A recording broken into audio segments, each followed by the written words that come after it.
একজন দিল্লিতে, তার ছেলে আমেরিকায়, মানে পুরো বিদেশ বৈশা বাংলাদেশে পাচার করার টাকা খায়, ঘুমায়, আর অনলাইনে লকডাউন ডাকে, আর কতক্ষণ পর পর টেলিগ্রামে।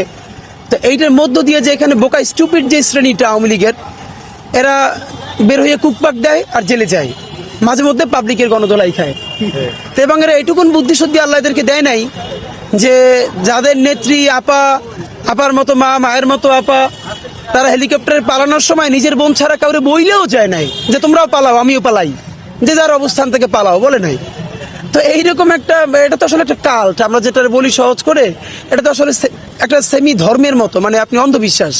তো এই জন্য যেটা কথা, এখন আমাদের ধারণা আওয়ামী লীগ বাংলাদেশে গণকেস।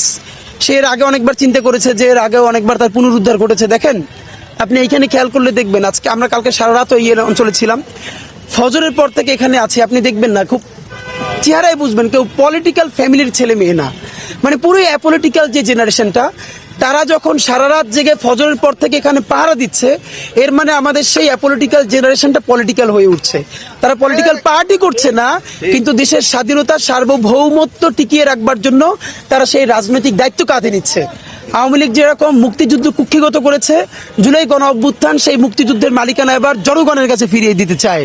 এবার তারা অনলাইনে লকডাউন করছে।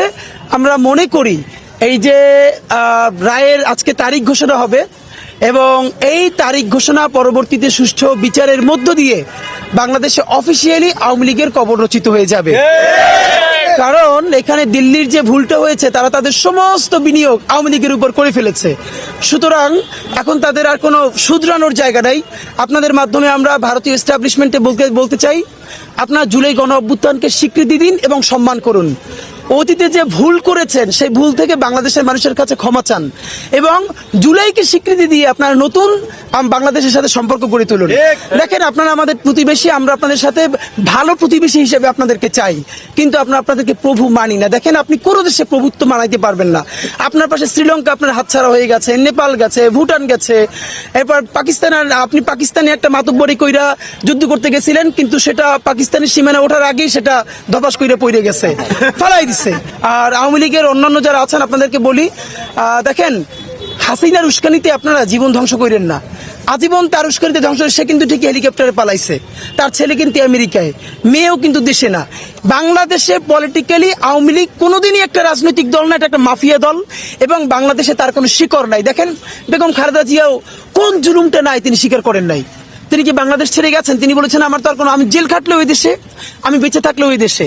জামাতে ইসলামের নেতারা তারা ফাঁসি হয়েছে এই দেশে, তারা লড়াইও করেছে গত 15 বছরের দেশে, গুম হয়েছে, খুন হয়েছে, ধর্ষণের শিকার হয়েছে, আয়না ঘরে গেছে, তারা তো দেশ ছেড়ে পালাই যায় নাই।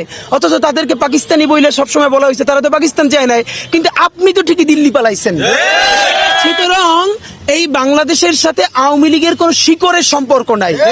এই আওয়ামী লীগ দলটা বাংলাদেশে প্রতিষ্ঠিতও হয় না, এবং সে বাংলাদেশের রাজনীতিটা করেও না। সে নিজের ক্ষমতাকে কুক্ষিগত করার জন্য বাংলাদেশের স্বাধীনতা সার্বভৌমত্ব কেজি দরে দিল্লির কাছে বিক্রি করে দিয়েছে।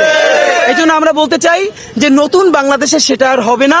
নতুন কোন দলও যদি এই পজিশন আওয়ামী লীগের নেয়, তাকে পুনর্বাসন করবার, তাকে এই যে জনতা দেখেন নির্ঘুম রাত থেকে আবার এখানে এসেছে, তারা তাদের প্রতিরোধের শিকার হবে।